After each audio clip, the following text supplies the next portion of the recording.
डिगड़ी में 12 रबीउल अव्वल के हवाले से तहरीक तहफ़्फ़ुज़ अहले सुन्नत पाकिस्तान बज़्म रज़ा पारां शानदार रैली कढी वई। रैली शहर के मुख़्तलिफ़ इलाक़नि जो दौरो कंदे प्रेस क्लब पहुती। उन मौक़े ते अमान फाउंडेशन के अगुवाणनि नासिर अली मलिक, हाफ़िज़ हसनैन शेख ऐं सवें शहरनि शिरकत कई। चोटियारू शहर में भाॼियुनि जा अघ ओचितो वधण सबब शहरी सख्त परेशानियुनि खे मुंहुं ॾियण लगा। मार्केट में कायम भाॼी के दुकान मालिकनि पंहिंजी मर्ज़ीअ जा रेट मुक़रर करे पोरियत अवाम के परेशानी में धिके छॾियो आहे। उन ख़िलाफ़ शहरी रज़ाक मल्हा, धणी बख़्श मल्हा ऐं ॿियनि चयो त गुज़िरियल 1 साल खां हिन सूरतहाल के आम शहरी मुंहुं ॾियण ते मजबूर आहिनि। मार्केट कमेटी, प्राइस कंट्रोल इदारा शहरनि के रिलीफ ॾियण में मुकम्मल नाकाम नज़र अचनि था। टंडो वली मोहम्मद ॻोठ लाल बख्श बिरोई में टाउन चेयरमैन जाम चंगेज़ हुनर ॻोठ के माज़ूर पोरियत नौजवान के साइकिल अतियो कई। हलण फिरण का लाचार माज़ूर नौजवान के साइकिल मिलण बाद संदसि चेहरे ते खुशी की लहर अची वई।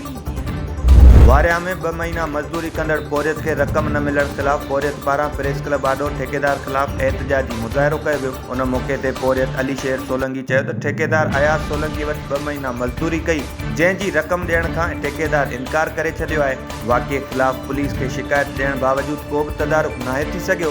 हुन पुलिस इख्तियारियुनि खां मुतालबो कयो त ठेकेदार खिलाफ नोटिस वठी इंसाफ़ ॾिनो वञे।